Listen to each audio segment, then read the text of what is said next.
तो आज हम करेंगे मैग्नेटिज्म एंड इलेक्ट्रोमैग्नेटिज्म का तीसरा यूनिट, मतलब तीसरा लेक्चर, जिसमें इलेक्ट्रोमैग्नेटिज्म की शुरुआत यहाँ से होगी। अभी अर्थ मैग्नेटिज्म जैसा भारी भरकम वीडियो झेल के आ रहे हो, तो अब यहाँ पे मैं ज्यादा बहुत कुछ नहीं कराऊंगा। आज का लेक्चर छोटा ही रखने की कोशिश करूंगा आप लोगों के लिए। तो ठीक है, आज के लेक्चर की हेडिंग लगाइए मैग्नेटिज्म एंड इलेक्ट्रोमैग्नेटिज्म 03। तो आज का लेक्चर हम शुरू करेंगे इलेक्ट्रोमैग्नेटिज्म से। तो इलेक्ट्रोमैग्नेटिज्म की एकदम पूरी कहानी सीखेंगे। कहानी चालू होती है हमारे एक वैज्ञानिक सर हेनरी ऑयरस्टेड से। तो हेनरी ऑयरस्टेड हमारे जो सर है, सर हेनरी ऑयरस्टेड। तो सर हेनरी ऑयरस्टेड ने क्या किया, एक एक्सपेरिमेंट कंडक्ट किया, जिससे उन्होंने ये पाया कि अगर कोई वायर इलेक्ट्रिसिटी कैरी करती है, if a wire is carrying electricity, if a wire is carrying electricity, वो इलेक्ट्रिसिटी को कैरी करती है, if a wire is carrying electricity, then it produces some magnetic field, अब आप बोलोगे कैसे पता लगी ये बात, उनको कैसे पता लगी भाई, हमको बताओ। then it produces some magnetic field। अब आपके मन में ये सवाल तो जरूर आएगा, उनको कैसे पता लगी। तो आप बताओ, अगर मेरे को पता करना है कि कोई भी ऑब्जेक्ट मैग्नेटिक प्रॉपर्टीज है कि नहीं है, तो मान लो मैंने एक तार ले ली, इसके अंदर करंट कैरी करवाया। अब यहाँ पे मैं रख देता हूँ एक कंपास। कौन सा कंपास? वो वाला कंपास जिससे हम गोला बनाते हैं, वही वाला कंपास ना? नहीं, वो कंपास नहीं, मैग्नेटिक कंपास, जैक स्पैरो वाला। ठीक है, तो वो रख दिया हमने यहाँ पे। तो इसकी जो नीडल है, इसने डिफ्लेक्शन शो करनी चालू कर दी।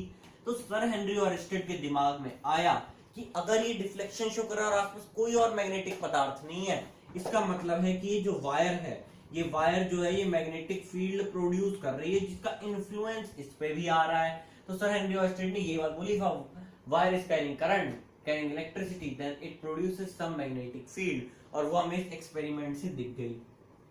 लेकिन अब कहानी होती है असली चालू स्नो रूल की। स्नो रूल की कहानी से अब चालू करते हैं। हेडिंग लगा लीजिए आप, स्नो रूल। ठीक है, अपनी नोटबुक में हेडिंग लगा लो, स्नो रूल। ये लाइन लिख लो इलेक्ट्रोमैग्नेटिज्म की, कि सर हेनरी ऑयरस्टेड ने क्या किया, if a wire is carrying electricity then it produces some magnetic field. ये डायग्राम बना लो।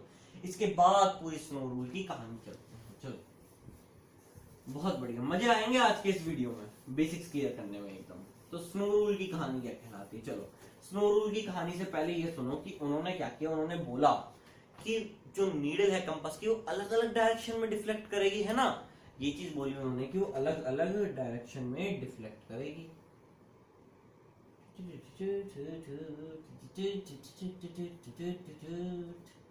तो आई गया करंट। अब उन्होंने बोला कि मैं क्या करता हूं, वायर ओवर दी कंपास रख देता हूं, मतलब वायर कंपास के ऊपर रख देता हूं। मतलब एक कंपास उन्होंने उठाया, नॉर्थ ईस्ट वेस्ट साउथ, है ना? और उन्होंने बोला कि पहला केस मैं बनाता हूं कि जिसमें मैं क्या करूंगा कि वायर जो है वो कंपास के ऊपर रख दूंगा। मतलब मान लो wire over the compass, sorry, कि मतलब मान लो जैसे ये मेरा हाथ कंपास है और ये जो मेरी तार है, ये मेरी तार है, ये मार्क कर, तो ये हाथ कंपास है, ये वायर जो है तार हमारी, तो ये इसके ऊपर रख दिया कि वायर ओवर दी कंपास रख दी। तो उन्होंने बोला ऐसे रख के देखते हैं नीडल किधर की तरफ डायरेक्शन में गई, और करंट साउथ से नॉर्थ फ्लो कर रहा है। अब बोलोगे आपको कैसे पता? अरे कंपास रखा तो ये साउथ पॉइंट है, तो यहां से इस डायरेक्शन से इस डायरेक्शन गया, तो current is flowing from south to north, current की डायरेक्शन हो गई। अब उन्होंने बोला वायर कैसी है, वायर ओवर दी कंपास है, वायर कंपास के ऊपर है, वायर ओवर दी कंपास है। उन्होंने देखा कि वायर कैसी, एस एन बन गया, ओ भी बन गया, कि वायर ओवर दी कंपास है। नीडल किधर की तरफ गई? नीडल डिफ्लेक्ट कर गई westwards, needle turns westwards, needle गिर गई वेस्टवर्ड्स। अब जब नीडल वेस्टवर्ड्स गिरी तो उन्होंने बोला तो डब्ल्यू हुआ। अब बन गया स्नो रूल। अब उनके दिमाग में आया एक और ऑब्जर्वेशन कि अगर मैं करंट की डायरेक्शन पलट दूं तो मैग्नेटिक फील्ड लाइन की डायरेक्शन पलट जाएगी, तो ये भी पलट जाएगी। या अगर मैं क्या करूं कि वायर का प्लेसमेंट बदल दूं तो भी चीजें पलट जाएंगी। तो इसका रूल का क्या मतलब बैठा? पहले स्नो रूल का मतलब निकालो कि करंट फ्लोज फ्रॉम, कि अगर मैं इस वर्ड को अलग से लिखूं इसका क्या मतलब बैठा, आप समझो स्नो रूल को। ये तो एक्सपेरिमेंट उन्होंने किया, अब हम इससे एक रूल डेराइव करेंगे। आ जाओ, इससे एक रूल बताता हूं, उससे 4 केस बनेंगे। ठीक है, वो चारों केसों पे अच्छे खासे ओलंपियाड में सवाल भी आ सकते हैं, ठीक ठाक सा ओलंपियाड हो तो पूछ भी देगा। ठीक है, एनसीईआरटी में सिर्फ इसका एक डायग्राम दिया है एक केस का, और स्नो रूल का कोई ऐसा खास मेंशन नहीं है, मैक्सिमम किताबों में होता नहीं, 4 केस में। पेज को 4 हिस्सों में स्प्लिट कर लो, ठीक है। तो स्नो रूल का सबसे पहले तो मतलब समझो, करंट फ्लोज फ्रॉम, इसको थोड़ा सा ऐसे हॉरिजॉन्टल लिख रखते हैं ना, snow current flows from, current कहां से फ्लो किया, करंट फ्लोज फ्रॉम, करंट कहां से फ्लो किया, उसके बाद टू कौन सी डायरेक्शन में फ्लो किया, उसके बाद वायर कैसी है, वायर कंपास के ऊपर है या नीचे है, O for over, B for below, उसके बाद नीडल कौन सी डायरेक्शन में गई, वेस्ट या ईस्ट, नीडल डिफ्लेक्ट्स, कौन सी डायरेक्शन में नीडल डिफ्लेक्ट करी, ये चीजें भरनी है। तो करंट गया साउथ से नॉर्थ, सबसे पहला हमारा केस बना स्नो रूल का, करंट फ्लोज फ्रॉम, इसके अंदर लिख दो south, current flows from south to north, current flows from south, ठीक है, टू नॉर्थ, कि करंट साउथ से नॉर्थ गया, वायर कहां है, कंपास के ऊपर है, वायर ओवर दी कंपास है, मतलब पहले हमारा ये कंपास है, नॉर्थ ईस्ट वेस्ट साउथ, ठीक है, बहुत बढ़िया, अभी नीडल बन गई, और इस वायर, जो वायर रखी गई है वो इस कंपास के ऊपर रखी गई है, और करंट कैसे जा रहा है, साउथ से नॉर्थ करंट जा रहा है हमारा, और वायर कैसी है, कंपास के ऊपर है, उसके बाद लिखा है नीडल कौन सी डायरेक्शन में जाएगी, नीडल डिफ्लेक्ट्स वेस्टवर्ड, नीडल कौन सी डायरेक्शन में टर्न की, वेस्ट की तरफ, बन गया ये केस। अब उन्होंने बोला कि अगर आप एक चीज बदल दो, एक चेंज क्या हो सकता है, उन्होंने बोला कि अगर आप एक चीज बदल दो, एक चीज क्या हो सकती है, या तो डायरेक्शन ऑफ करंट बदल दो, डायरेक्शन ऑफ करंट बदल दो मतलब नॉर्थ टू साउथ कर दो, या फिर वायर की प्लेसमेंट बदल दो, कोई एक चीज बदलना, दोनों नहीं बदलनी, वायर की प्लेसमेंट बदल दो, तो डायरेक्शन क्या होगी, डायरेक्शन चेंज हो जाएगी, डायरेक्शन चेंजेस, डायरेक्शन चेंज कर जाएगी, डायरेक्शन चेंज कर जाएगी। और अगर उन्होंने बोला कि अगर आप दो चीजें बदल सकते हो, कि अगर आप दो चीजें बदल रहे हो, दो चेंजेस कर रहे हो, कि दोनों क्या कर रहे हो, कि वायर की प्लेसमेंट भी कर दी, वायर कंपास के नीचे रख दी, और करंट भी नॉर्थ से साउथ कर दी, दो चेंजेस करे तो डायरेक्शन क्या रही, सेम रही, डायरेक्शन क्या रही, नीडल की सेम रही। एक चेंज करके देखो कि डायरेक्शन ऑफ द करंट, सबसे पहले हम ओवर के केस में डायरेक्शन ऑफ द करंट कर देते हैं, तो नॉर्थ टू साउथ, कि करंट कहां से कहां तक गया, नॉर्थ से साउथ गया, और वायर अब भी कैसी है, कंपास के ऊपर ही है, वायर ओवर द कंपास। अब देखो एक चीज बदल दी तो डायरेक्शन ऑफ द करंट बदलनी पड़ेगी, वो direction of the magnetic field बदलेगी, नीडल दूसरी तरफ पॉइंट करेगी, तो current flows from north to south हो गया, वायर ओवर द कंपास है, तो नीडल कहां डिफ्लेक्ट करेगी, एक चेंज करा, एक चेंज का हुआ, बोलोगे दो चेंज कर दे, दो अक्षर बदल दी, नहीं है, तो ये एक ही चीज, करंट की डायरेक्शन तो वही तो बदली, तो अब क्या बदल जाएगा, जिधर की तरफ वो नीडल पॉइंट करेगी कंपास की, तो वो ईस्टवर्ड्स हो जाएगी इस केस में, तो current flows from south to north. अब आप बोलोगे कैसे, अरे मान लो भाई की बैटरी लगा रखी थी यहाँ पे, ठीक है, ये पॉजिटिव या नेगेटिव टर्मिनल, करंट यहाँ से यहाँ तक फ्लो कर रहा था, ऐसे जा रहा था, ऐसे ऐसे, अब इस केस में हमने बैटरी पलट के लगा दी, और क्या बोलूँ हिसाब से बैटरी पलट दी, तो बैटरी पलट दी, current flows from north to south, wire over the compass, तो पहले कंपास ड्रॉ कर लेते हैं आज, नॉर्थ ईस्ट वेस्ट साउथ, तो पूरा सेटअप पलट दी, जो करना है, ठीक है, तो करंट जाएगा ऐसे की डायरेक्शन में, नॉर्थ टू साउथ। अब ये नीडल जो है ये कहाँ की तरफ टर्न होगी, वायर कंपास के ऊपर है, wire over the compass, needle turns eastwards, needle कहाँ पहुंच गई, ईस्ट की डायरेक्शन, खत्म कर, ठीक है, करंट ऐसे गया नॉर्थ टू साउथ। अब देखो, अब हमसे बोला एक चेंज और कर सकते हैं कि वायर की प्लेसमेंट ही बदल दें, कि मतलब एस एन, करंट साउथ से नॉर्थ ही रखा, लेकिन वायर की प्लेसमेंट, मतलब वायर अभी कंपास के ऊपर है, अब हम कंपास के नीचे कर दें, एस एन बी। इसका केस कैसे बना कि मतलब वायर उठाई, कंपास में कंपास निकाल के इसके ऊपर रख दिया, ठीक है, तो वायर बिलो दी कंपास हो गई, वायर कंपास के नीचे आ गई, तो अब क्या रूल बनेगा, बाजो, तो ये हेनरी ऑयस्टेड साहब का काम है, ठीक है, उनका मेन काम वही था कि उन्होंने देखा अच्छा ऐसे प्रोड्यूस होती है, अब करंट कहां से कहां तक जाए, साउथ टू नॉर्थ, अब वायर कंपास के नीचे है तो कंपास इसके ऊपर आएगा, वायर का पीछे वाला हिस्सा नहीं,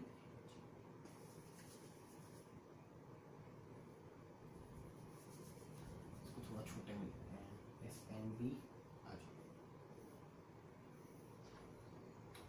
करंट कहां से कहां तक गया, north east west south, current again जा रहा है साउथ टू नॉर्थ, इस बार वायर नीचे है तो फिर से पलट जाएगा और इस बार ये किसकी डायरेक्शन में पॉइंट करेगा, ईस्ट की डायरेक्शन में। इस बार ये जाएगा ईस्ट की डायरेक्शन में। बहुत बढ़िया। आप दोनों चीजें बदल दो, दोनों चेंजेस मतलब दो डायरेक्शन सेम रहेगी। मतलब इस बार बोला कि करंट तो जाएगा नॉर्थ से साउथ, करंट भी जाएगा नॉर्थ से साउथ, और वायर किसके नीचे होगी, वायर बिलो दी कंपास, जो वायर है कंपास के नीचे हो गई। तो NSBW की नीडल अब वेस्टवर्ड्स रिफ्लेक्ट करेगी, पहले वाले केस की तरह कि करंट कैसे जा रहा है। वायर में बहुत मोटी खींच, ठीक है, ठीक है। अब करंट जाएगा नॉर्थ से साउथ, वायर कैसी है, कंपास के नीचे, वायर बिलो दी कंपास है, वायर बिलो दी कंपास है, मतलब कंपास ऊपर की तरफ दिखेगा, है ना, नॉर्थ ईस्ट वेस्ट साउथ। अब करंट कहां से कहां जा रहा है, नॉर्थ से साउथ जा रहा है, करंट जा रहा है नॉर्थ से साउथ, ठीक है। और आपसे क्या बोला गया, वायर बिलो दी कंपास है, वायर बिलो दी कंपास है, तो नीडल किस डायरेक्शन में जाएगी, वेस्ट की डायरेक्शन में। खत्म कहानी। तो इससे क्या मतलब समझ में आया स्नो रूल से, कि स्नो रूल लिख लो, स्नो लिखो। अब देखो कि करंट की अगर डायरेक्शन बदल रही है, वायर की प्लेसमेंट अब भी ओ है, तो ईस्ट की तरफ जाएगा। अब अगर मान लो कि करंट की डायरेक्शन ऐसा नहीं है, लेकिन वायर पलट दी, कि वायर बिलो दी कंपास चली गई, तो ईस्टवर्ड हो जाएगा। और अगर मान लो दोनों ही पलट दी, दो चेंजेस कर दी, तो सेम ही रहेगा। समझ में आ गया आपको। तो ये कॉन्सेप्ट जो है ये ट्रिक की तरह है। आप लोगों को मैं बताता हूँ 2025 में जो बोर्ड हुआ था सीबीएसई का, उसमें इस वाले केस में, सबसे पहला केस ये एनसीईआरटी में दिया गया आप लोगों को, इस पे क्वेश्चन नहीं हुई थी। स्नो रूल एक्चुअल में उन्होंने नहीं पूछा, एक्चुअल में उन्होंने सिर्फ इतना पूछा था कि अगर हम करंट की डायरेक्शन बदल दें, करंट की डायरेक्शन को पलट दे, तो वायर किस तरफ जाएगी। तो करंट की डायरेक्शन पलट दें, करंट इस डायरेक्शन में जाए, वायर ओवर दी कंपास ही रहे, तो ईस्ट डायरेक्शन में। तो ये लॉजिक से लगा लिया। ज्यादातर जितने बच्चों ने अटेम्प्ट किया वहां पे, उन्होंने क्या किया मेरे प्यारे दोस्तों, उन्होंने किया वहां पे लॉजिक लगाया कि करंट की डायरेक्शन अगर पलट दी जाए, करंट की डायरेक्शन अगर पलट दी जाए, तो डायरेक्शन ऑफ मैग्नेटिक फील्ड पलटेगी। अगर पहले वेस्ट की तरफ जाए तो अब ईस्ट की तरफ जाए, ये चीज लगाई उन्होंने। लेकिन अगर आप जाओगे ओलंपियाड का पेपर देने बैठोगे कोई, तो ये वाला केस भी बनेगा, ये भी बनेगा, और वहां पे आपका इतना टाइम नहीं हो कि आप एक का डायग्राम बना के देखो। तो दिमाग में स्नो रूल एक चेंज करा, अगर डायरेक्शन ऑफ करंट बदला या वायर का प्लेसमेंट बदला, तो डायरेक्शन चेंज हो जाएगी, जिधर की तरफ कंपास नीडल पॉइंट करेगी। लेकिन अगर दोनों चीजें बदल देगी, नॉर्थ टू साउथ और वायर बिलो दी कंपास, तो ईस्ट हो।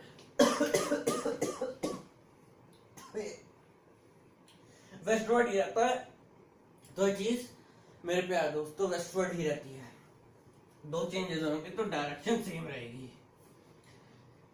समझ में आ गई ये चीज आप लोगों को, कि अगर दो चेंजेस हुए तो डायरेक्शन सेम रहेगी, NSBW।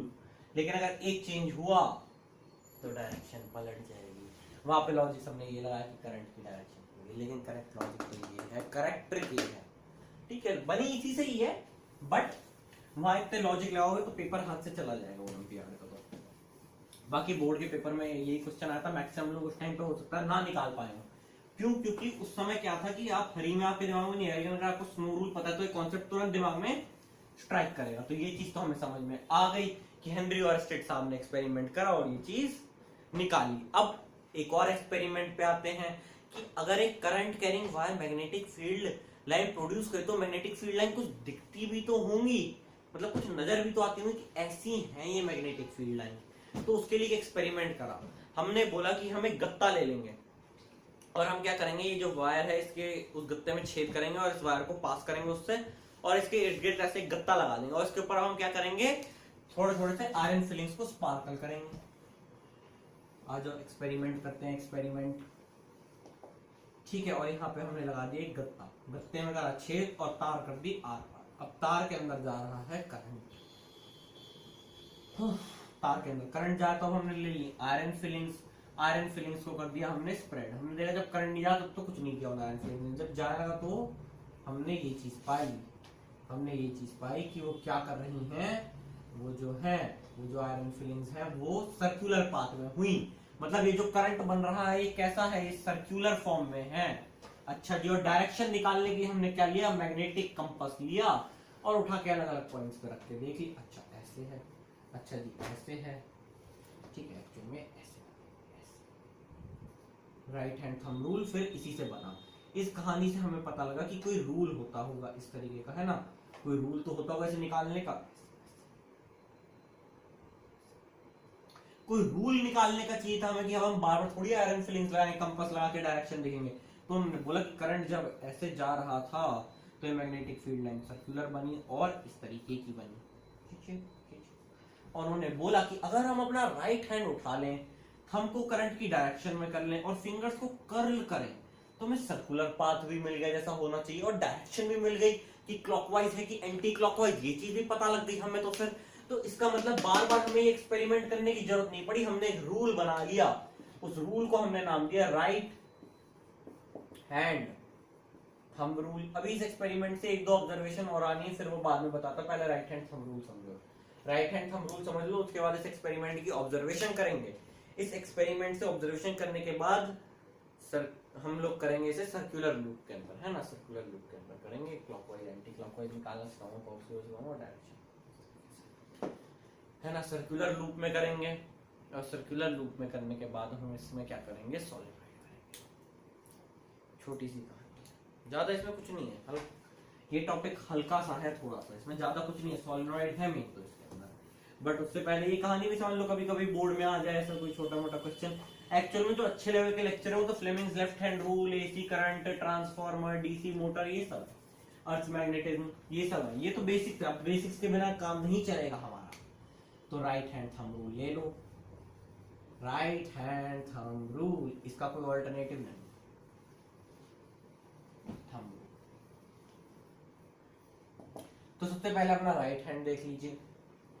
अब राइट हैंड में आपका हुआ थंब और ये हुई आपकी फिंगर्स, ठीक है। तो करंट की डायरेक्शन में अगर आप अपने थंब को रखें और फिंगर्स को क्या करो, कर्ल करो, तो जिस डायरेक्शन में फिंगर्स कर्ल होगी वो क्या होगी, मैग्नेटिक फील्ड की डायरेक्शन होगी। इससे क्या डेफिनेशन आप बना सकते हो, ठीक है। If you place your right hand such that it is in the direction of the current, then if you place your right hand, if you place your right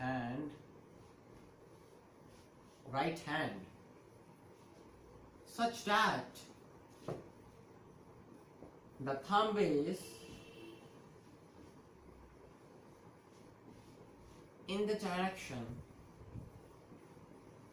of current, the thumb is in the direction of current, the direction in which we curl our fingers, the direction in which we curl our fingers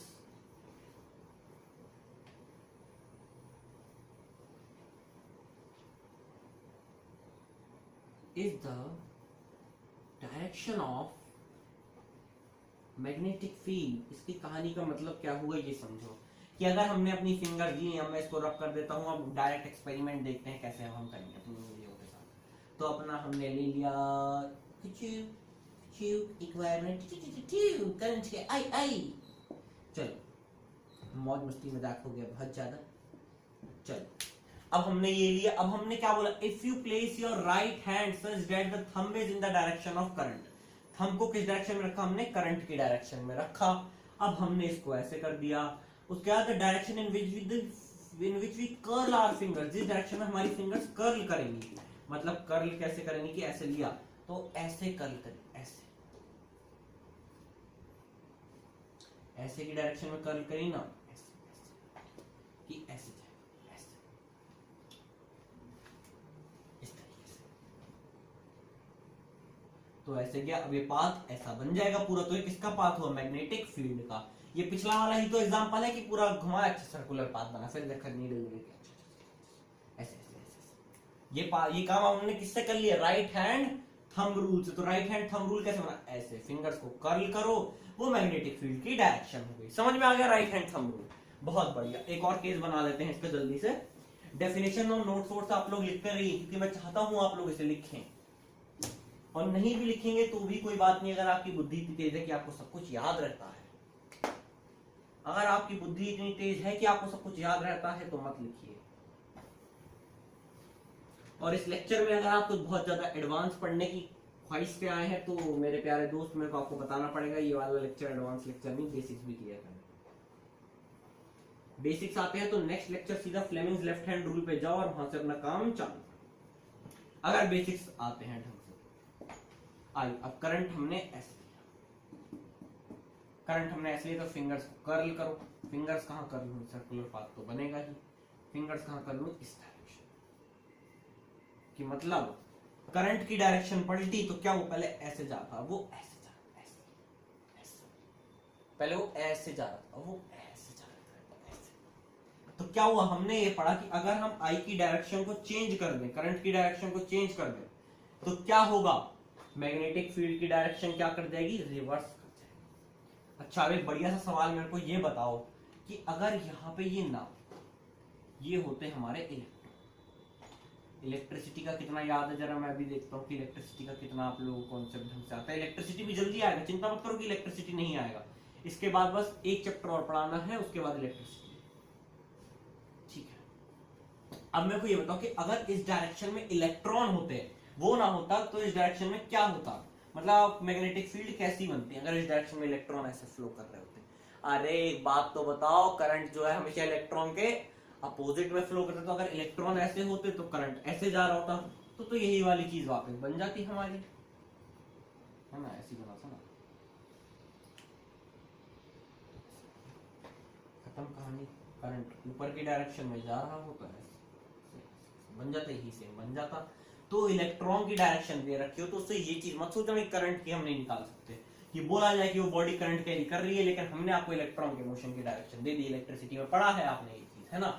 अब आज जल्दी से एक formula derive करना है, उसके बाद हम अपना सर्कुलर लूप पे, क्लॉकवाइज पे, इन सब पे जाते हैं, अपनी पूरी कहानी वहां पे समझते हैं और फिर सॉलिनॉइड पे आते हैं। आज का लेक्चर छोटा सा लेक्चर, छोटा सा वीडियो है मेरे प्यारे दोस्त, आज का वीडियो बहुत छोटा है, ये मत सोचना कि आज की वीडियो में कुछ अच्छा नहीं होगा। अच्छा चलो ये बताओ कि मैग्नेटिक फील्ड डिपेंड, ये चीज समझो कि अगर हमने एक लूप लिया तो हमने दो ऑब्जर्वेशन बनाई, हमने दो ऑब्जर्वेशन क्या बनाई, हमने ये लिया ऐसे ऐसे ऐसे ऐसे, हमने एक वायर ली और हमने क्या किया, उसमें पहले डाला 3 एम्पियर का करंट, 3 एम्पियर का करंट डाल दिया मान लो हमने,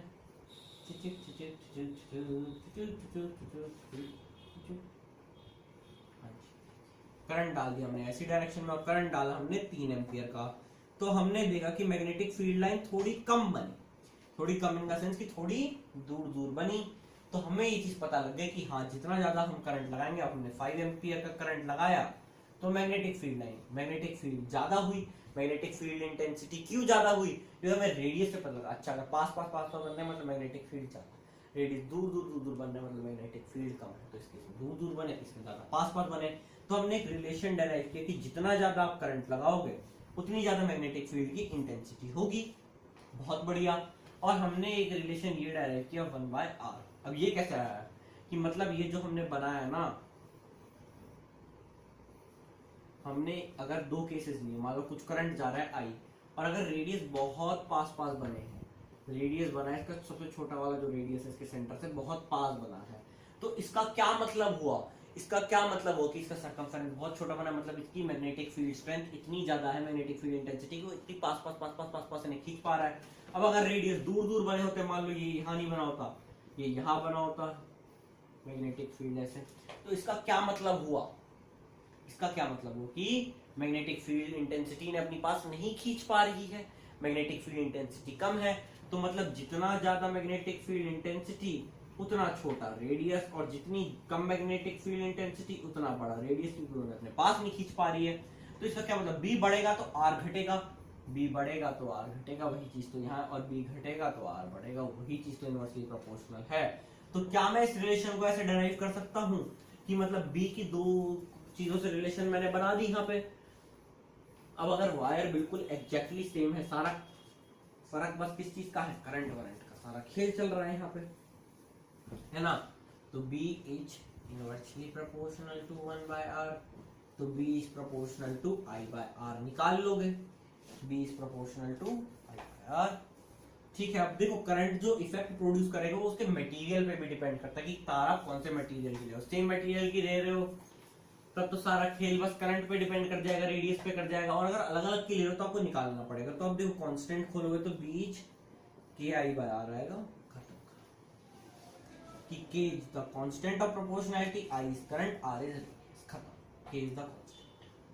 क्या आपसे पूछ ले कोई कि कौन सा इन दो में से ज्यादा मैग्नेटिक फील्ड प्रोड्यूस कर रहा है, ऐसा कुछ पूछ ले तो आप इस रेशियो से निकाल सकते हैं। चलो बढ़िया लिंक बना रहे हैं। तो ये तो हमारा एक्सपेरिमेंटल हो गया सारा, कि जितनी ज्यादा मैग्नेटिक फील्ड वो कैसे प्रोड्यूस होगी, मैग्नेटिक फील्ड ज्यादा करंट होगा, जितना कम करंट उतनी कम मैग्नेटिक फील्ड इंटेंसिटी, जितना ज्यादा करंट उतना छोटा रेडियस। तो और जितना कम मैग्नेटिक फील्ड इंटेंसिटी, जितनी कम मैग्नेटिक फील्ड इंटेंसिटी होगी उतना बड़ा रेडियस, क्योंकि अपने पास नहीं खींच पाएगा वायर के पास। तो ये तो हो गए वायर का concept, right hand thumb rule का कॉन्सेप्ट, स्नो रूल का कॉन्सेप्ट। अब हम किस पे आ जाते हैं, अब हम सर्कुलर लूप पे खेल खेलना चालू करते हैं अपना। अब हम अपना खेल खेलते हैं सर्कुलर लूप पे, सर्कुलर लूप पे खेल खेलना चालू करते हैं। तो इसके लिए आपको आना चाहिए कॉर्क स्क्रू रूल, ये चीज समझो, कॉर्क स्क्रू रूल। चलो सबसे पहले कॉर्क स्क्रू रूल से पहले कहानी हम बनाते हैं अपनी राइट हैंड थंब रूल से। तो सर्कुलर लूप की मतलब एक लूप ले लो जो सर्कल जैसा है, ठीक है। अभी के लिए कहानी ऐसे से समझते हैं। तो करंट जा रहा है ऐसे ऐसे ऐसे, ये कौन सी डायरेक्शन में करंट जा रहा है, ये करंट जा रहा है हमारा anti clockwise, anti clockwise current है, ऐसे जा रहा है ना। आप मान लो यहाँ पे घड़ी में 3 बज रहे हैं, फिर 12, ये 9, ये अपनी घड़ी मान के समझ लेते हैं अच्छे से। अब आप बताओ कि मान लो आपने इस पॉइंट से चालू किया तो घड़ी तो ऐसे जाती, बट एंटी क्लॉकवाइज उल्टा जा रहा है ऐसे ऐसे ऐसे ऐसे ऐसे, तो ये एंटी क्लॉकवाइज तो हुआ है ना। तो एंटी क्लॉकवाइज वो क्लॉक की डायरेक्शन से उल्टा। अब आप बताओ इस पॉइंट पे क्या होगा, इस पॉइंट पे कैसे बनेगी, इस तरीके से है ना, ऐसे बनेगी कि ऐसे गई इनवर्ट्स, पहले ऐसे गई ऐसे ऐसे ऐसे ऐसे, ऐसे तो ऐसे गई है ना। बहुत बढ़िया। उसके बाद आपने इस पॉइंट पे इन पॉइंट पे निकाल लिया, हम निकालते हैं इस वाले पॉइंट पे डायरेक्ट। तो हमें क्या दिखेगा कि ये पहले ये गई इससे,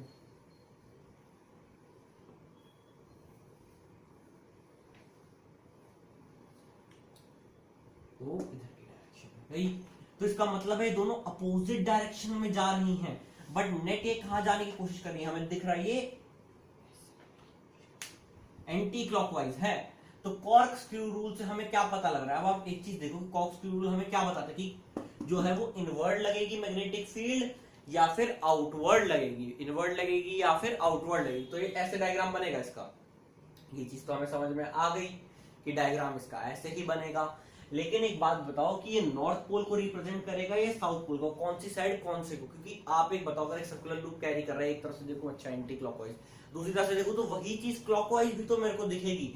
तो ऐसा नहीं लगेगा कि वो एक बार मैग्नेट बना रहा है, ये तो हमने उस पर्टिकुलर पॉइंट पे निकाला, बट अगर हम उसे प्रैक्टिकली देखें तो एक बार मैग्नेट बनाता है। तो कौन सी साइड नॉर्थ है कौन सी साउथ, पहले वो निकालना सीखना पड़ेगा, जिधर से जो दिखता है उस हिसाब से हम बनाते हैं। अब केस ये तो सर्कुलर लूप पे हमने ऐसे बना के देख लिया, अच्छा आप ऐसे बनाएंगे रख लेंगे, पता लग जाएगा एक पॉइंट पे किस डायरेक्शन में मैग्नेटिक फील्ड है।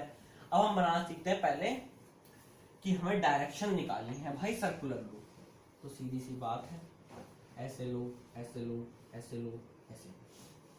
ये कौन सी डायरेक्शन हुई, ये हुई हमारी क्लॉकवाइज डायरेक्शन, घड़ी की दिशा में चल रहे हो आप लोग है ना, क्लॉकवाइज। क्लॉकवाइज ये 12 बजे 3 बजे फिर 6 बजे फिर 9 बजे है ना, ऐसे घड़ी की डायरेक्शन में चल रहे हैं हम लोग आराम आराम से। तो ये डायरेक्शन कौन सी हुई, ये ऐसे एक लाइन खींची, एक ऐसे लाइन खींची, और ये हमारा बन गया साउथ पोल। मतलब जो ऐसी वाली डायरेक्शन में करंट होगा वो कौन सा पोल को रिप्रेजेंट करेगा, साउथ को। और जब हम उल्टा बनाएंगे, एकदम उल्टा एंटी क्लॉकवाइज घड़ी चलाएंगे उल्टी, हम तो उल्टी घड़ी चलाने वाले लोग हैं भाई, 3 12 9 6 ऐसे बनेंगे, 12 फिर 9 फिर 6 फिर, हम तो उल्टी घड़ी चलाएंगे एंटी क्लॉकवाइज। तो एंटी क्लॉकवाइज में सिंबल कैसे डिनोट करोगे आप लोग, एंटी क्लॉकवाइज में कैसे सिंबल डिनोट करोगे, ये ऐसे गया ये ऐसे गया ये ऐसी, तो आप एन बनाते हो तो ये एन बन गया, ये रिप्रेजेंट करेगा नॉर्थ पोल को, ठीक है। अब आप एक बात बताओ, हम लोग करंट कैरिंग ऐसे बनाया, अब आप जरा दिमाग से सोचे थोड़ा कि मान लो ये घड़ी ऐसे चल रही है, हमारी तरफ से क्लॉकवाइज चल रही है, ऐसे क्लॉकवाइज चल रही है, और अगर मैं यहां जाके उस घड़ी को देखूं तो घड़ी तो वैसे चल रही है, लेकिन यहां से जाके करेगा अरे ये तो उल्टी चल रही है एंटी क्लॉकवाइज। मतलब एक ही सर्कुलर रूप में क्या होगा मेरे प्यारे दोस्त, एक ही सर्कुलर रूप बार मैग्नेट की तरह एक्ट करेगा, एक पोल नॉर्थ दिखाएगा एक साउथ दिखाएगा। ये है पूरी कहानी तो बस दोस्त, ठीक है। जरा बना के देखते हैं पहले एक ऐसा सर्कुलर लूप, फिर उसके बाद हम मैग्नेटिक फील्ड की डायरेक्शन देंगे, किधर से इनवर्ड किधर से आउटवर्ड। ओके, ऐसे समझ जाएगी, ठीक समझ जाएगा। लेकिन हम लोग तो उसके अंदर वाली बात करेंगे कि उसके अंदर से बाहर आएगी या बाहर से अंदर जाएगी, वो चीज कैसे पता लगेगी, उसके लिए हम लोग कॉर्कस्क्रू रूल यूज करते हैं। तो पहले हेडिंग लगा लो कॉर्कस्क्रू रूल, फिर थोड़ा सा विजुअलाइज करने की कोशिश करेंगे। तो कॉर्कस्क्रू रूल बताया कि मैग्नेटिक फील्ड इनवर्ड जाएगी या आउटवर्ड जाएगी, नेट मैग्नेटिक फील्ड जो अंदर से बाहर आएगी या बाहर से, वो चीज पता लगेगी। फिर हम साउथ से नॉर्थ तो समझे कि हाँ ऐसा होता है, डुअल बनता है वो। तो इसी तरीके से हम बना के भी देखेंगे एक आधा केस, बट पहले ये चीज समझो कॉर्कस्क्रू रूल। तो ये वैसे तो मूवमेंट ऑफ फोर्स की डायरेक्शन निकालने के लिए होता है, बट यहाँ पे भी हम इसका यूज करेंगे कि हमें पता तो लगे कहाँ जा रहा है। तो देखो ये एक छोटी सी ट्रिक है, ला ला ला ला। चलो, तो ये ऐसे जा रहा है, ये क्या है क्लॉकवाइज। तो क्लॉकवाइज इसे रोटेट करो, अपने हाथ में पेन ले लो, मार्कर ले लो, कुछ भी ले लो, इसे रोटेट करो। तो जब आप क्लॉकवाइज रोटेट कर रहे हो आपको दिख रहा है ये तो अंदर की डायरेक्शन में जा रहा है दोस्त, ये तो इनवर्ट जा रहा है। तो जिधर की डायरेक्शन में इसने पॉइंट किया वो क्या हुई, मैग्नेटिक फील्ड की डायरेक्शन। इनवर्ट्स का पॉइंट तो ऐसे क्रॉस होता है।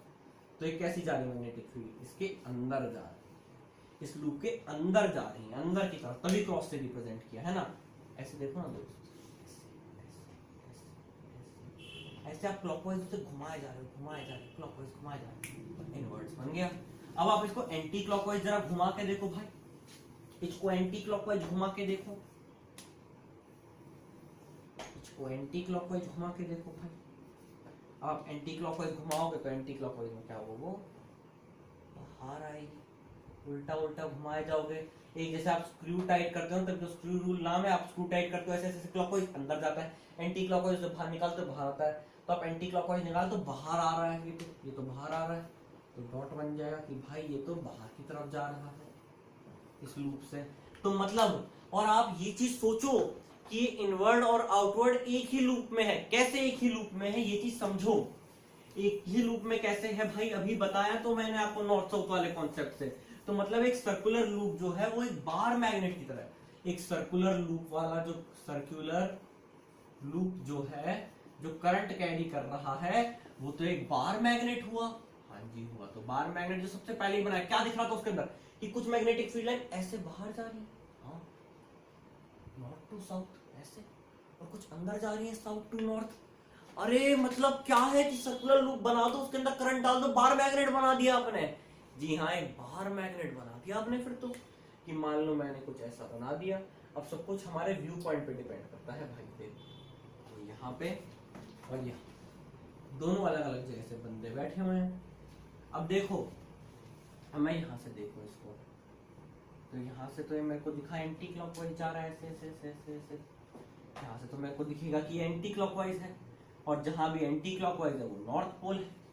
अब मैं यहाँ चला गया, यहाँ वाले बंदे के परफॉर्मेंस क्लॉकवाइज जा रहा है भाई मेरे साथ, तो ऐसे जा रहा है, तो ये तो ऐसे जाना चाहिए। इसका मतलब है कि इसके अंदर दोनों चीजें बन गई एक टाइम पे। तो यहाँ से तो हम बोल रहे हैं, देखो यहाँ से तो बोल रहे हैं हम लोग ऐसे क्लॉकवाइज घुमा घुमा के, ऐसे क्लॉकवाइज घुमा घुमा के हम इसे अंदर डाल रहे हैं। हम कह रहे हैं मैग्नेटिक फील्ड। तो भाई देखो, ये वाला आदमी बोल रहा है कि हम ऐसे क्लॉकवाइज घुमा रहे हैं इसको, है ना, हम इसको ऐसे क्लॉकवाइज घुमा रहे हैं, मैग्नेटिक फील्ड इनवर्ट जा रही है। ये वाला बंदा यहाँ से देख रहा है बैठा, ये बोल रहा है एंटी क्लॉकवाइज है, आउटवर्ड आ रही है। अब यहाँ से तो उसे दिख रहा है ऐसे जा रही है, और यहाँ वाले को दिख रहा है ऐसे आ रही है। उसे लग रहा है कि लूप से बाहर आ रही है, आउटवर्ड, इसे लग रहा है इनवर्ट्स। ठीक है, इसे क्या लग रहा है कि ऐसे ही ऐसे घुमाया तो यहाँ से यहाँ जा रही है, ऐसे जा रही है। इसको लग रहा है मेरी तरफ आ रही है, क्योंकि ये क्या घुमा रहा है, इसके हिसाब से एंटी क्लॉकवाइज है भाई। तो फर्क किसका है, सिर्फ हमारे पर्सपेक्टिव का, कि हम कहां से देख रहे हैं। क्योंकि वो बना तो बार मैग्नेट चुका है अपने अंदर वो बार मैग्नेट ही बना चुका है। आपको यही तो दिख रहा है कि ये ऐसे आ रही है, ऐसे ऐसे। इसको लग रहा है ऐसे आ रही है एंटी क्लॉकवाइज की, इसे लग रहा है क्लॉकवाइज की, जैसे यहाँ से जा रही है, इसको लग रहा है आ रही है। तो ये तो बस वो है ना कि दो अपोजिट पॉइंट पे एक पर्सन 1 खड़ा है, एक पर्सन 2 खड़ा है, दोनों ने अपना ऑब्जर्वेशन बता दिया, खत्म। अब कहानी कहाँ बची, कहानी बची अब बस सोलेनॉइड की। ये लेक्चर में बस यही था, सर्कुलर लूप, बार मैग्नेट, छोटी मोटी सी बातें, फ्लेमिंग्स लेफ्ट हैंड रूल से मजे आते हैं। चलो अब सोलेनॉइड बनाते हैं। सोलेनॉइड क्या होता है, सबसे पहले तो डेफिनेशन लिखनी पड़ेगी भाई। एक सर्कुलर सबसे पहले तो सोलेनॉइड की डेफिनेशन लिखेंगे। अब हम लोग सोलेनॉइड की डेफिनेशन लिखते के साथ हमें सोलेनॉइड के बारे में मैग्नेटिक प्रॉपर्टीज डिस्कवर करनी है, और मैग्नेटिक प्रॉपर्टीज डिस्कवर करने के बाद उनके बारे में पढ़ना है कि उससे कौन कौन से फैक्टर्स इफेक्ट करते हैं, क्या क्या लॉजिक बैठते हैं उसके। तो अब आप देखिए, एक बात मैं आपको बता दूं, ये वाला जो लेक्चर है इसमें सच में से बेसिक्स क्लियर करना है, लेकिन फ्लेमिंग्स लेफ्ट हैंड रूल, इन सब चीजों पे हम एडवांस कॉन्सेप्ट्स पे कब उतरेंगे, जब पहले ये क्लियर हो। जिसका ये क्लियर नहीं हो तो ये लेक्चर पूरा का पूरा कंप्लीट करो, ठीक है। तो सोलेनॉइड क्या होता है? सोलेनॉइड हमें तो बस ये बता दिया जाता है, ऐसा होता है एक सोलेनॉइड, है ना। सोलेनॉइड क्या बोलते हैं? एक स्प्रिंग। सोलेनॉइड की डेफिनेशन बहुत अच्छी थी मेरे पास एक,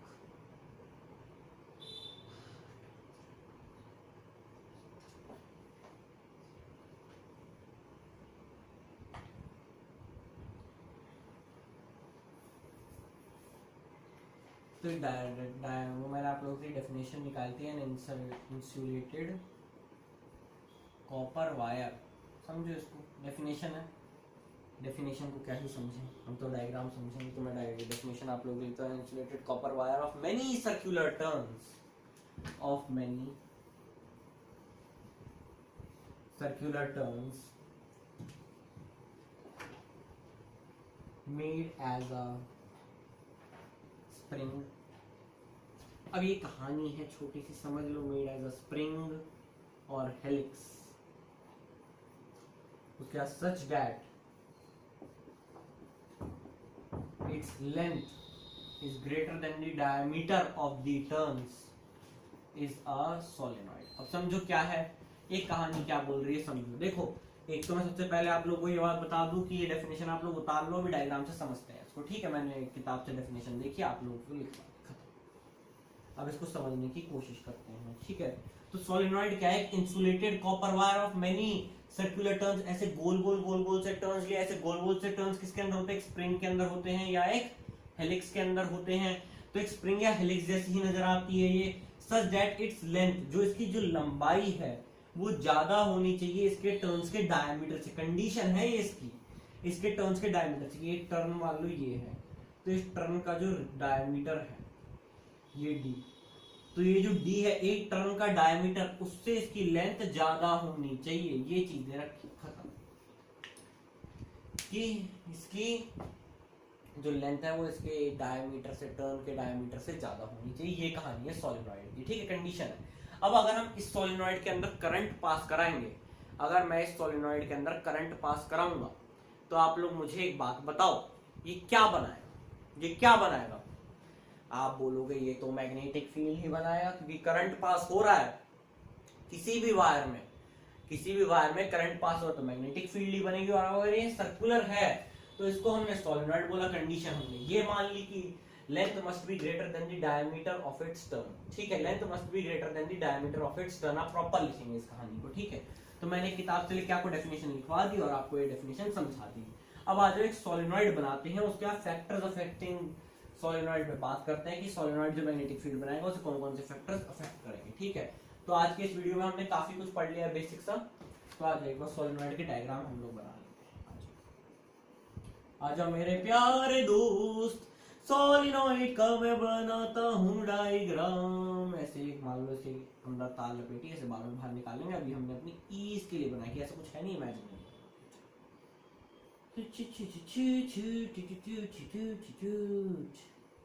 ऐसे रैप कर दो, बना लेते हैं। अब ये तार मैंने क्यों ली है आपको दिखाने के लिए मैंने पीछे ली है कि ऐसा एक मेटालिक आइटम रखा है हमने, ताकि ये चीज दिखा सकूं इसकी जो लेंथ है और इसके जो इसकी ये डायमीटर है टर्न की, वो तो इससे ज्यादा तो कंडीशन तो मीट हो जाएगी अगर मैं इसके अराउंड रैप करके बनाऊंगा।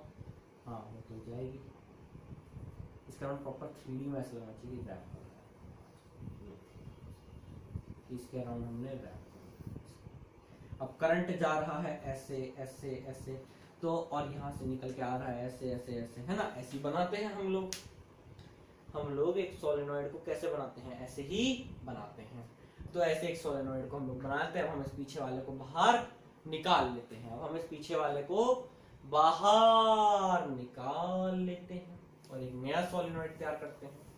आज जैसे आपको किताबों में दिया रहता है एक सोलेनॉइड बढ़िया सा, वैसे तो एक बढ़िया सा सोलेनॉइड का एक आधा केस बना लेते हैं टेढ़ा मेढ़ा करके, जैसे भी रखना चाहो। ठीक है, रख लेते हैं। सबसे पहले तो एक तार ही रख लेते हैं वही केस दिखाने के लिए, और इसको ऐसे बना देते हैं।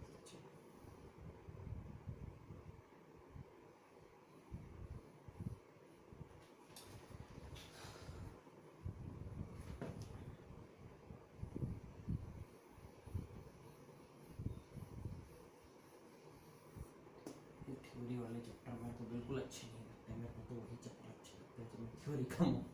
चलो, तो हमने बना ली। अब हमने इसके अंदर डाला करंट, छिप छिप छिप छिप छिप छिप, करंट गया, करंट चला, करंट चला, करंट चला, ऐसे चलता गया। अब हमने देखा अच्छा ये तो ऐसे ना एक सर्कुलर सा नहीं बना रहा, ऐसे देखो। आप देखोगे इसको ऐसे, मैंने किताब जैसा ये डायग्राम बना दे ताकि आप लोग कंफर्मेशन में, क्योंकि मैंने काफ़ी वीडियोस में देखा है कि क्या होता है, गड़बड़ हो जाती है कि जैसे स्प्रिंग की डायरेक्शन में या टर्न में हल्का सा भी फर्क आ गया तो नॉर्थ साउथ पलट जाते हैं। तो मैंने एक किताब से देखा और वैसी का वैसे डायग्राम बनाया ताकि आप लोगों को भी कंफर्मेशन ही रहे कि हाँ भाई मैं सही चीज़ ही बता रहा हूँ यहाँ पे। ठीक है, चलो। तो अभी ऐसे जा रहा है, ऐसे ऐसे क्या हो रहा है, ऐसे ऐसे को थोड़ा सा बड़ा करके देखा, ऐसे मतलब कैसे जा रहा है, सर्कुलर। सर्कुलर है तो यहाँ पे कौन सा पोल बन जाएगा, साउथ पोल बन जाएगा सर्कुलर में, तो है ना। सर्कुलर जा रहा है, यहाँ पे साउथ पोल बन गया। और यहाँ पे अगर मैं इधर की तरफ आके देखूँ, सोलेनॉइड का भी केस क्या है कि यहाँ से एक आदमी देख रहा है। अब एक आदमी देख रहा है, उसे क्या आता हुआ दिख रहा है कि करंट यहाँ गया, यहाँ गया, फिर यहाँ गया, फिर यहाँ आ रहा है, फिर यहाँ आ रहा है, फिर यहाँ आ रहा है, फिर यहाँ। एक बार लास्ट टर्न पे ले ही आता है, चलो यार। तो मेरे प्यारे दोस्त, इसको मैं आखिरी टर्न पे ले आया। अब उसको क्या दिख रहा है कि ऐसे आ रहा है, उल्टी डायरेक्शन से आ रहा है, उसको दिख रहा है ऐसे आ रहा है, उल्टा आ रहा है, उल्टा उसको दिख रहा है, उल्टा आ रहा है, एंटी क्लॉकवाइज ऐसे चलता हुआ आ रहा है। तो ये जो बंदा यहाँ बैठा है ये बोलेगा ये हो गया अपना नॉर्थ पोल, ये बोलेगा भाई ये तो अपना नॉर्थ पोल है। तो ये भी क्या बन गया, ये भी एक बार मैग्नेट बन गया अपना सोलेनॉइड भी, अपना सोलेनॉइड भी एक बार मैग्नेट बन के रह गया। तो जब हमारा सोलेनॉइड बार मैग्नेट बन गया तो इससे ये चीज तो क्लियर होगी कि अंदर जो करंट जाएगा साउथ टू नॉर्थ होगा, अंदर जो मैग्नेटिक फील्ड जाएगी इस तरीके से, अंदर तो south to north magnetic field जाएगी, और बाहर जो जाएगी वो जाएगी नॉर्थ टू साउथ। तो सिर्फ देखने वाले इंसान की आंखों पे है। और ये वाला कोई रिंग, सोचे मैंने ऐसे बनाया, ऐसे नहीं, मैंने यूं टर्न करके बनाया ताकि ये ऐसे क्लॉकवाइज इस डायरेक्शन में दिख सके। ये चीज ध्यान रखना, यहाँ पे मैंने हल्का सा टर्न ही लिया था वो दिखाने के लिए। ठीक है, तो ये चीज समझ में आ गई। सोलेनॉइड हमने बना लिया। Factors affecting solenoid, factors affecting solenoid कहाँ लिखोगे, यहाँ लिख दूं मैं। तो factors affecting solenoid, factors affecting solenoid की मैग्नेटिक स्ट्रेंथ, कि मैग्नेटिक फील्ड इंटेंसिटी कितनी ज्यादा होगी या कितनी कम होगी, उसको समझना जरूरी है। अब कहाँ लिखूं, यहाँ लिखूं, कहाँ लिखूं, बताओ यार। अब कर दें पूरा सोलेनॉइड, चलो मिटा देते हैं। ये चीज समझते हैं। देखो इतना तो हमें पता है कि मैग्नेटिक फील्ड इंटेंसिटी करंट पे तो डिपेंड करती ही है। तो एक करंट तो फैक्टर होगा, जितना ज्यादा करंट होगा उतनी ही ज्यादा मैग्नेटिक फील्ड इंटेंसिटी होगी। दो सोलेनॉइड सेम लेंथ के, सेम डायमीटर वाले, सेम नंबर ऑफ टर्न्स वाला दे दे, उसके बाद पूछ ले कि इसके अंदर ज्यादा करंट है और इसके अंदर कम करंट है, इसके अंदर ज्यादा करंट है, इसके अंदर कम करंट है, कौन ज्यादा मैग्नेटिक फील्ड प्रोड्यूस करता है। तो ज्यादा मैग्नेटिक फील्ड ज्यादा करंट के अंदर ही प्रोड्यूस होती है, चीज तो हम सबको पता है। तो factors affecting magnetic field of solenoid, एक सोलेनॉइड की मैग्नेटिक फील्ड को कौन कौन से फैक्टर अफेक्ट करते हैं। सबसे पहला होता है करंट, कि उसके अंदर कितना करंट आई जा रहा है, उसको बोला जाता है। जितना ज्यादा करंट होता है उतनी ही ज्यादा मैग्नेटिक फील्ड इंटेंसिटी रहती है, ये चीज समझो। दूसरा थोड़ा सा अजीब फैक्टर रहेगा, ज्यादातर किताबों में आपको नंबर ऑफ टर्न्स लिखा हुआ मिलता है, बट वो करेक्ट एब्सोल्युटली करेक्ट नहीं होता। एब्सोल्युटली करेक्ट होता है number of turns per unit length. अब इस कहानी को भी थोड़ा सा समझाऊंगा मैं आपको, कि आपको जब बताया जाता है कि नंबर ऑफ टर्न्स होता है, तो नंबर ऑफ टर्न्स नहीं होता, number of turns per unit length होना चाहिए। ठीक है, वो n होना चाहिए, NH/N/L। ठीक है, इसका क्या मतलब होता है, number of turns per unit length. ये थोड़ी सी कहानी समझने वाली है, इंटरेस्टिंग बात है, समझो कि n जो है कैपिटल N, ये तो हो गया number of turns per unit length. ठीक है, कैपिटल N हो गया टोटल नंबर ऑफ टर्न्स, की पूरे सोलेनॉइड में कितने टर्न है, total number of turns. Condition वाली याद रखना, L क्या है, length of turns, length of turns की turn length of solenoid, sorry length of solenoid, turn की लंबाई नहीं सोलेनॉइड की लंबाई, ठीक है, वाली कंडीशन की length of the solenoid must be greater than the diameter of its turn. ये नहीं हुआ तो सोलेनॉइड नहीं बन पाएगा वो, ठीक है। तो लेंथ ऑफ सोलेनॉइड और टोटल नंबर ऑफ टर्न्स, तो हमें ये पता लग जाएगा कि अगर मान लो कि एक सोलेनॉइड ऐसे है ये, ठीक है, इसके अंदर है लंबाई मान लो है इसकी 1 मीटर और इसके अंदर है टर्न 50, तो 50 बाय 1 मीटर मतलब 50 टर्न। अब मान लो ये 2 हुआ, ये 2 हुआ तो हमारे अंदर कितने टर्न हो जाएंगे पर मीटर में? 25 टर्न हो जाएंगे। तो ये भी इफेक्ट करता है, क्यों इफेक्ट करता है? Number of turns per unit length. तो जितने ज्यादा नंबर ऑफ टर्न्स होते हैं पर यूनिट लेंथ, ये चीज समझो, magnetic field is directly proportional to n on equal to n by l capital. इसका क्या मतलब होता है? इसका ये मतलब होता है कि जितने ज्यादा number of turns per unit length है उतनी ज्यादा मैग्नेटिक फील्ड होगी। कैसे? मान लो कि एक है, उसके अंदर टर्न्स हैं 10 टर्न्स हैं, करंट 1 एम्पियर ही जा रहा है उसके अंदर और लंबाई है उसकी 10 मीटर, लंबाई है उसकी 10 मीटर। तो अब हम क्या बोलते? अगर हम सिर्फ नंबर ऑफ टर्न्स को देखते तो हम ये चीज बोल देते कि नंबर ऑफ टर्न्स के हिसाब से, और एक और वायर है उसके अंदर भी करंट 1 एम्पियर जा रहा है, लेकिन इसके अंदर 5 टर्न्स है और 5 मीटर की वायर है, तो रेशियो तो सेम ही होना चाहिए, है ना।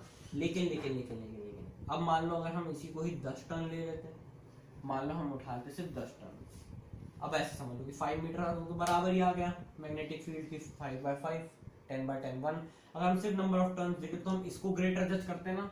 अगर हम सिर्फ ग्रेटर जज करना होता कि नंबर ऑफ टर्न्स की कितने टर्न्स है तो हम इसको ग्रेटर जज करते कि मैग्नेटिक फील्ड इसमें ज्यादा होनी चाहिए। बट इसके अंदर ये देखो 5 टर्न है 5 मीटर में, 10 टर्न है 10 मीटर में, तो और करंट तो सेम ही है, तो हर मीटर पे कितना टर्न है? सिर्फ 1 टर्न है सोलेनॉइड में, तो दोनों की मैग्नेटिक फील्ड इंटेंसिटी बराबर होगी। अब आप उठा लो 10 टन, इसके अंदर 10 टन है, 1 एम्पीयर करंट, इसके अंदर 10 टन है और 1 एम्पीयर करंट, लेकिन ये 10 टन 10 मीटर तक फैला है ऐसे, 1 2 3 4 5 6 7 8 9 10, ये 10 टन 10 मीटर तक फैले हुए हैं। और इसके इसमें क्या है? 1 2 3 4 5 6 7 8 9 10, ये सिर्फ 5 मीटर तक फैले हुए हैं। तो ये चीज देखो कि इसके हर मीटर में, 1 मीटर में कितने टर्न आ रहे हैं? 2 टर्न आ रहे हैं इसके 1 मीटर में। तो इसका क्या मतलब है कि इसके अंदर मैग्नेटिक फील्ड ज्यादा होनी चाहिए, इसके अंदर मैग्नेटिक फील्ड ज्यादा हाई होनी चाहिए। इसके अंदर 1 मीटर के अंदर 2 टर्न, उसके अंदर 1 मीटर पे 1 ही टर्न है, तो B is directly proportional to number of turns per unit length, not just number of turns. ये चीज समझो, ये बढ़िया कहानी थी, ये कहानी समझनी आवश्यक थी। तो B is proportional to number of turns per unit length, therefore B is proportional to n by n। और तीसरा है, अगर आप इसके अंदर एक सॉफ्ट आयरन कोर रख दो, कि मतलब एक सोलेनॉइड बनाया और उसके अंदर आपने एक सॉफ्ट आयरन का कोर रख दिया, if you place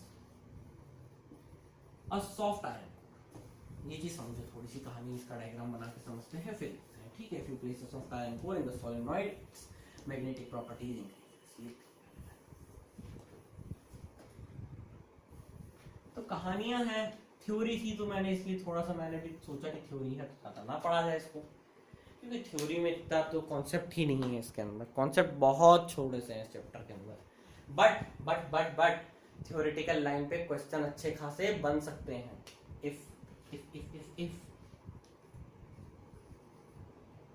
if a soft iron or is placed in between the solenoid, in between the turns of solenoid, तो मैग्नेटिक प्रॉपर्टीज इंक्रीज हो जाएंगी। क्यों हो जाती है? मैग्नेटिक प्रॉपर्टीज बढ़ जाती हैं क्योंकि सॉफ्ट आयरन ओर जो होता है मेरे प्यारे दोस्त, जो सॉफ्ट आयरन ओर होता है वो क्या करता है? जो सॉफ्ट आयरन कोर होता है उसका काम क्या होता है? जो सॉफ्ट आयरन कोर होता है उसका काम क्या होता है कि वो इजीली मैग्नेटाइज्ड हो जाता है, और वो मैग्नेटाइज्ड होता है तो मैग्नेटिक फील्ड को इंक्रीज कर देता है, कि मैग्नेटिक फील्ड के इन्फ्लुएंस में खुद ही मैग्नेटाइज्ड होगा तो मैग्नेटिक फील्ड को बढ़ा देता है। वो मैग्नेटिक फील्ड को क्या करता है? बढ़ा देता है। इसका एक एग्जाम्पल भी ड्रॉ कर लेते हैं, आ जाओ। इसके आगे से ही जब वो इलेक्ट्रिक बेल वाला मैं लेक्चर उठाऊंगा, तो मान लो ये सोलेनॉइड है, यहाँ हम एक वो लगा देते हैं भाई सॉफ्ट आयरन कोर, और हम इसके अराउंड इसको रैप कर देते हैं। तो ऐसा क्या लग रहा है कि ऐसे जा रहा है एंटी क्लॉकवाइज, ऐसे एंटी क्लॉकवाइज, एंटी क्लॉकवाइज, ऐसे एंटी क्लॉकवाइज दिख रहा है, कैसे जा रहा है ऐसे उल्टा। तो ये इस केस में ये नॉर्थ हो गया, और यहाँ पे हम आके देखेंगे तो कैसे आ रहा है ऐसे, तो ये हो गया अपना सॉफ्ट। ये चीज समझ में आ गई। तो जो सॉफ्ट आयरन कोर है ये इसको बढ़ावा दे देता है। ये बढ़ावा किस तरीके से दे रहा है, ये बढ़ावा इस तरीके से दे रहा है कि ये मैग्नेटिक फील्ड के इन्फ्लुएंस में आया, मैग्नेटिक फील्ड के इन्फ्लुएंस में जब ये आ गया तो ये यहाँ से जब मैग्नेटिक फील्ड के इन्फ्लुएंस में आया तो ये खुद ही क्या हो गया सॉफ्ट आयरन कोर, ये जो सॉफ्ट आयरन कोर है ये खुद ही मैग्नेटाइज्ड हो गया। और जब ये खुद ही मैग्नेटाइज्ड हो गया, जब खुद ही मैग्नेटाइज्ड हो गया तो इसने मैग्नेटिक फील्ड को बढ़ा दिया, मैग्नेटिक फील्ड इंटेंसिटी को। तो आज के लेक्चर में यही सब था। कॉर्कस्क्रू रूल पढ़ा, राइट हैंड थंब रूल पढ़ा, और हमने बहुत सारी कहानियां पढ़ी, सर्कुलर लूप की कहानी पढ़ी, लूप में नॉर्मल में कहानी पढ़ी, इनवर्ड आउटवर्ड पढ़ा, ये पढ़ा कि सर्कुलर लूप खुद एक बार मैग्नेट बनाता है, सोलेनॉइड पढ़ा, सोलेनॉइड के फैक्टर्स पढ़े, स्नो रूल पढ़ा, बहुत कुछ पढ़ा इस 40-45 मिनट में। अगला lecture Fleming's left hand rule पे आएगा। बहुत बढ़िया कॉन्सेप्ट है वहाँ पे, इलेक्ट्रॉन है, अल्फा पार्टिकल है, बीटा पार्टिकल है, गामा पार्टिकल है, इनवर्ड मैग्नेटिक फील्ड है, आउटवर्ड मैग्नेटिक फील्ड है। और इनवर्ड और आउटवर्ड मैग्नेटिक फील्ड के साथ आपको पता है उसके अंदर हमारा F = I × B vector cross L vector formula है, उसका डेरिवेशन है, लॉरेंट्ज फोर्स के बारे में थोड़ी सी बातें हैं, डिस्चार्ज ट्यूब एक्सपेरिमेंट है, बहुत कुछ है। तो यही आज के लेक्चर की पूरी कहानी रही। तो उम्मीद है आप लोगों ने नोट्स बना ली होंगे, इसे रिवाइज कर लेना अगले लेक्चर से पहले। अगला लेक्चर जल्दी ही मिलेगा फ्लेमिंग्स लेफ्ट हैंड रूल फिर DC motor. All the very best.